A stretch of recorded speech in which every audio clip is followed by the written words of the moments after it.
വളരെ മുതിർന്ന നമുക്കൊക്കെ ഇടയിലുള്ള വളരെ മുതിർന്ന സോഷ്യൽ മീഡിയയിലൊക്കെ ഒരുപാട് ഫോളോവേഴ്സ് ഉള്ള ഒരു ഇടത് സഹയാത്രികൻ തന്നെ ആദ്യമായിട്ട് ഈ കേസിനെ കുറിച്ച് അറിഞ്ഞ പാടെ ഇട്ടിരിക്കുന്ന റേഡിയോ മാങ്കോ നാട്ടിലെങ്ങും പാട്ടായേ എന്നാണ്.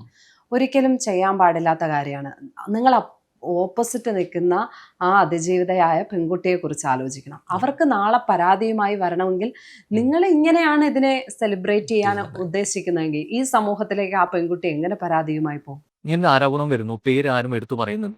എന്തുകൊണ്ടാണ് വിഷ്ണുക്കായിട്ടുള്ള ഈ ഫോട്ടോ ഷെയർ ചെയ്തിട്ട് അതിലേക്ക് എത്താനുള്ള ഒരു കാരണം എന്താണ്? കുറെ നാളുകളായിട്ട് ഇടത് മുഖമുള്ള ആളുകൾ, അവര് ശരിക്കും ലെഫ്റ്റ് ആണോ എന്ന് എനിക്കറിയില്ല, പക്ഷേ പേരുകൾ ലെഫ്റ്റിന്റെ പേരുകൾ ഉപയോഗിച്ചിട്ടുള്ള ഒരുപാട് സൈബർ ഗ്രൂപ്പുകൾ എനിക്കെതിരെ വളരെ കാര്യമായി പലതരത്തിലുള്ള പ്രചാരണങ്ങൾ നടത്തുന്നുണ്ടായിരുന്നു. മുമ്പ് അരിതാ ബാബുവിന്റെ കേസുമായി ബന്ധപ്പെട്ടായിരുന്നു, ഓർമ്മയുണ്ടാവുമല്ലോ. ആ ഉപതെരഞ്ഞെടുപ്പിൽ അരിതാ ബാബുവിന്റെ പശുക്കുട്ടിക്ക് ഉമ്മ കൊടുക്കുന്ന പടത്തെ എടുത്തിട്ട് ഭയങ്കര മോശമായിട്ടുള്ള സൈബർ ബുള്ളിയിങ് നടത്തിയത്.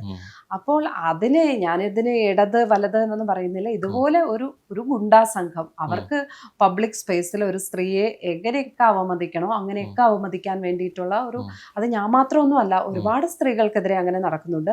അപ്പോൾ ഇവിടെ നോക്കുമ്പോൾ ഒരു വെടിക്ക് രണ്ട് പക്ഷി എന്ന മട്ടിൽ അവർക്ക് വളരെ പെട്ടെന്ന് കിട്ടി.